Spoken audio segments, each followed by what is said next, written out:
परिचय। गौरव, अम्ल में पानी मिलाते समय सावधान रहो।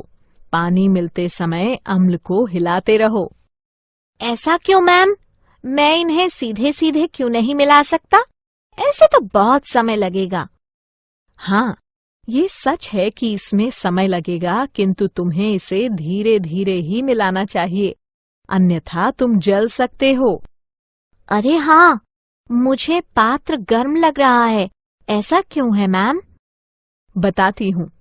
ऐसा अम्ल व क्षारक के मध्य अभिक्रिया के कारण है।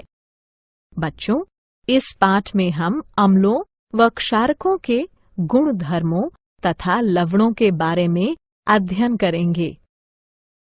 उद्देश्य। इस पाठ के अंत में आप निम्न करने में सक्षम हो जाएंगे।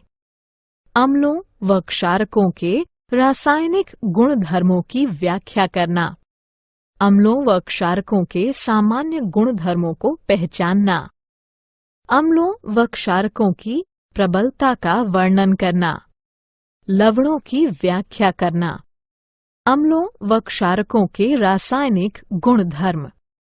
अम्ल वह तत्व है जो पानी में मिलाए जाने पर हाइड्रोजन आयन उत्पन्न करता है, और क्षारक वह तत्व है जो पानी में मिलाए जाने पर हाइड्रोक्साइड आयन उत्पन्न करता है।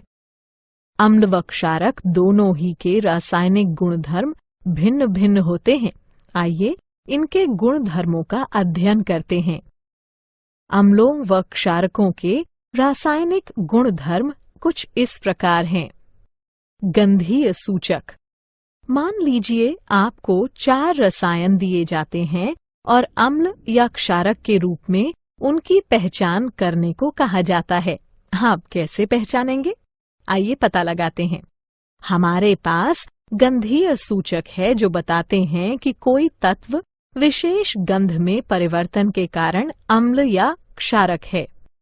इनका प्रयोग प्रयोगशालाओं में गंधीय अनुमापन नामक प्रक्रिया द्वारा यह देखने के लिए किया जाता है कि कोई विलयन अम्ल है या क्षारक। गंधीय सूचक इस सिद्धांत पर कार्य करते हैं कि जब कोई अम्ल या क्षारक किसी तत्व में मिलाया जाता है तो उसकी गंध का पता नहीं लगाया जा सकता। उदाहरणार्थ, लाल पत्ता गोभी का रस। इस द्रव का रंग नीला बैंगनी होता है, परंतु जब यह अम्लीय तत्वों के संपर्क में आता है तो लाल हो जाता है, और जब क्षारक के संपर्क में आता है तो हरा या कभी कभी पीला हो जाता है। क्या आप जानते हैं? आप जितने भी द्रव देखते हैं उनमें से लगभग प्रत्येक में या तो अम्लीय गुण होते हैं या फिर क्षारीय। जल यानी H2O अम्ल व क्षारक दोनों हो सकता है।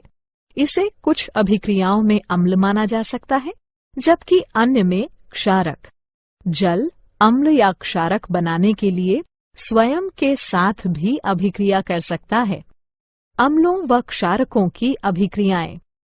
आइए वापस वहीं चलते हैं जहां गौरव को मिक्सिंग बीकर गर्म लगा था। जब अम्ल को क्षारक के साथ मिलाया जाता है तो वह ताप उत्पन्न करता है। इसके कारण मिश्रण आस्फलित होकर बाहर आ सकता है। इससे आप जल सकते हैं। साथ ही अत्यधिक स्थानीय ताप के कारण कांच का पात्र टूट भी सकता है। अतः अम्लों व क्षारकों के साथ कार्य करते समय हमें सावधान रहना चाहिए।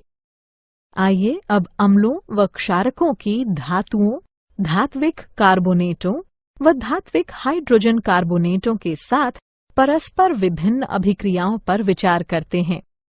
धातुओं के साथ अभिक्रिया। हाइड्रोजन के ऊपर सभी धातुएं तनु अम्लों के साथ उनके संगत लवण बनाने व हाइड्रोजन को मुक्त करने की प्रतिक्रियाशीलता श्रृंखला में अभिक्रिया करती हैं। पोटेशियम, सोडियम व कैल्शियम जैसी सक्रिय धातुएं भी इसी प्रकार अभिक्रिया करती हैं, किंतु अम्लों के साथ मिलाए जाने पर विस्फोट कर देती हैं। धातु कार्बोनेटों व धातु हाइड्रोजन कार्बोनेटों के साथ अभिक्रिया। अम्ल धातु कार्बोनेटों व धातु हाइड्रोजन कार्बोनेटों के साथ उनके संगत लवण जल व कार्बन डाइऑक्साइड बनाने के लिए अभिक्रिया करते हैं। परस्पर अभिक्रिया। अम्ल व क्षारक एक दूसरे के रासायनिक विलोम हैं। इनकी परस्पर अभिक्रिया एक दूसरे के प्रभाव को शून्यकृत कर देती है। इसे उदासीनता अभिक्रिया कहते हैं।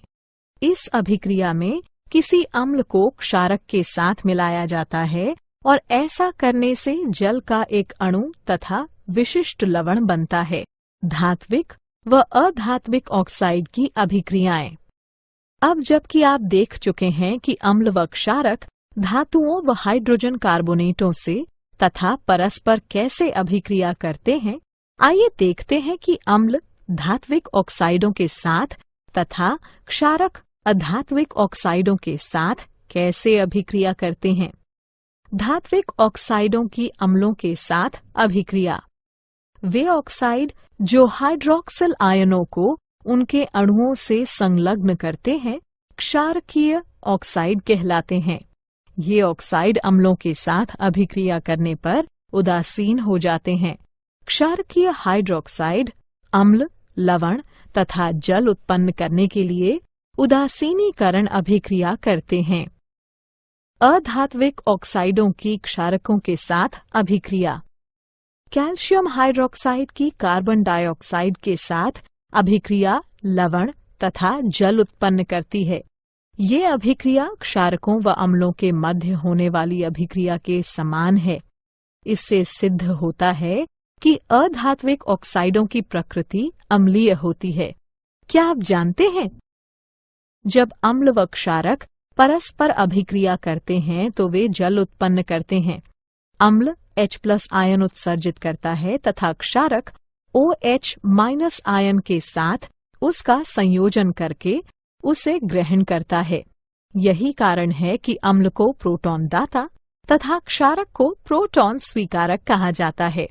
जल के साथ अभिक्रिया। जब अम्लों को किसी जलीय विलयन में मिलाया जाता है तो वे आयन उत्पन्न करते हैं। किसी अम्ल या क्षारक को जल में मिलाते समय आपको ये याद रखना चाहिए कि यह एक ऊष्माक्षेपी प्रक्रिया है। सांद्र अम्ल में जल मिलाते समय ध्यान रखिए कि उत्पन्न ताप मिश्रण को आस्फलित कर सकता है, जिससे आप जल भी सकते हैं। अत्यधिक स्थानीय ताप के कारण कांच का पात्र टूट भी सकता है। जब आप किसी अम्ल या क्षारक को पानी में मिलाते हैं तो प्रति इकाई आयतन के हिसाब से आयनों की सांद्रता घट जाती है। इस प्रक्रिया को तनुकरण कहते हैं और आपको तनु अम्ल या क्षारक प्राप्त होता है। अम्लों व क्षारकों की प्रबलता। किसी विलयन में उपस्थित आयनों की मात्रा जानने के लिए अथवा किसी अम्ल या क्षारक की प्रबलता का पता लगाने के लिए आपको एक सार्वभौमिक सूचक का प्रयोग करना पड़ेगा। सार्वभौमिक सूचक अनेक सूचकों का मिश्रण होता है। यह किसी विलयन में हाइड्रोजन की विभिन्न सांद्रताओं को विभिन्न रंगों में प्रदर्शित करता है। एक pH पैमाना वो पैमाना होता है जिसके प्रयोग से हम किसी विलयन में हाइड्रोजन आयन की सांद्रता को माप सकते हैं। आप pH को 0 से माप सकते हैं, जो कि अत्यंत क्षारीयता का प्रतिनिधित्व करते हुए 14 तक अति अम्लता प्रदर्शित करता है। उदासीन तत्वों के pH का मान 7 होता है। क्या आप जानते हैं, सभी अम्लों के गुण धर्म समान होते हैं। आप जानते हैं कि धातुओं के साथ अम्लों की अभिक्रिया कराए जाने पर हाइड्रोजन गैस उत्सर्जित होती है। इससे सिद्ध होता है कि हाइड्रोजन सभी अम्लों में विद्यमान है। तथापि आपको ये पता लगाना होगा कि क्या हाइड्रोजन रखने वाले सभी तत्वों में अम्लीय गुण धर्म पाए जाते हैं। दैनिक जीवन में pH का महत्व। आइए अपने दैनिक जीवन के कुछ ऐसे उदाहरणों को देखते हैं जहां pH एक महत्वपूर्ण भूमिका निभाता है। मृदा या मृदा अभिक्रिया का pH मृदा की अम्लता अथवा खारापन बताता है। इसे pH इकाइयों में मापा जाता है। इसे हाइड्रोजन आयन सांद्रता के ऋणात्मक लघुगणक के रूप में परिभाषित किया जाता है। मृदा में हाइड्रोजन आयनों की मात्रा में वृद्धि के साथ मृदा का पीएच भी बढ़ जाता है और मृदा की अम्लता में वृद्धि कर देता है। मृदा के पीएच को मृदा की मुख्य चर राशि माना जाता है क्योंकि यह कई रासायनिक अभिक्रियाओं पर नियंत्रण रखता है। यह पोषक तत्वों के रासायनिक रूपों पर नियंत्रण करके पौधों में पोषक तत्वों की उपलब्धता को विशेष रूप से प्रभावित करता है। पाचन तंत्र में पीएच। हमारा उदर हाइड्रोक्लोरिक अम्ल उत्पन्न करता है जो कि उदर को हानि पहुंचाए बिना भोजन पचाने में सहायता करता है। जब उदर अत्यधिक अम्ल उत्पन्न करने लगता है तो यह अपच हो जाता है तथा उदर में दर्द व जलन होने लगती है। इस दर्द से छुटकारा पाने का उपाय क्षारकों का प्रयोग है जिन्हें प्रत्यम्ल कहते हैं, जो कि अतिरिक्त अम्ल को उदासीन कर देते हैं। पीएच परिवर्तन के कारण दंतक्षय। दंतक्षय का कारण है दंतवल्क का संक्षारण। कैल्शियम फॉस्फेट से निर्मित दंतवल्क हमारे शरीर का कठोरतम पदार्थ है। यह जल में विलेय नहीं है, किंतु मुख की पीएच का मान 5.5 से कम होने पर यह संक्षारित हो जाता है। हमारे मुख में उपस्थित बैक्टीरिया भोजन के बाद मुख में बची अवशिष्ट शर्करा तथा खाद्य पदार्थों का निम्नीकरण करके अम्ल उत्पन्न करते हैं। इसे रोकने के लिए भोजन के पश्चात हर बार मुंह साफ कीजिए। साथ ही क्षारीय टूथपेस्टों का प्रयोग करने से अतिरिक्त अम्ल उदासीन होता है तथा दंतक्षय रुक जाता है। क्या आप जानते हैं पशु व पौधे आत्मरक्षा में अम्ल उत्सर्जित करते हैं। उदाहरणार्थ मधुमक्खी का डंक, चींटी का डंक या बिच्छू पौधे के कांटे। ये पौधों व पशुओं को प्रकृति द्वारा प्रदत्त आत्मरक्षा यंत्र रचनाएं हैं। लवण परिवार। लवण अम्लों व क्षारकों के मध्य अभिक्रिया से निर्मित होते हैं। जब अम्ल का H+ आयन धातु या अमोनियम के आयन से बदला जाता है तब लवण बनते हैं। एक जैसे ऋणात्मक या धनात्मक मूलक एक ही परिवार के कहलाते हैं। उदाहरणार्थ NaCl व Na2SO4 सोडियम लवणों के परिवार से हैं। इसी प्रकार NaCl व KCl क्लोराइड लवणों के परिवार से हैं। लवणों का पीएच। यहाँ लवणों का पीएच दिया गया है। एक प्रबल अम्ल व एक प्रबल क्षारक 7 पीएच के मान का होता है।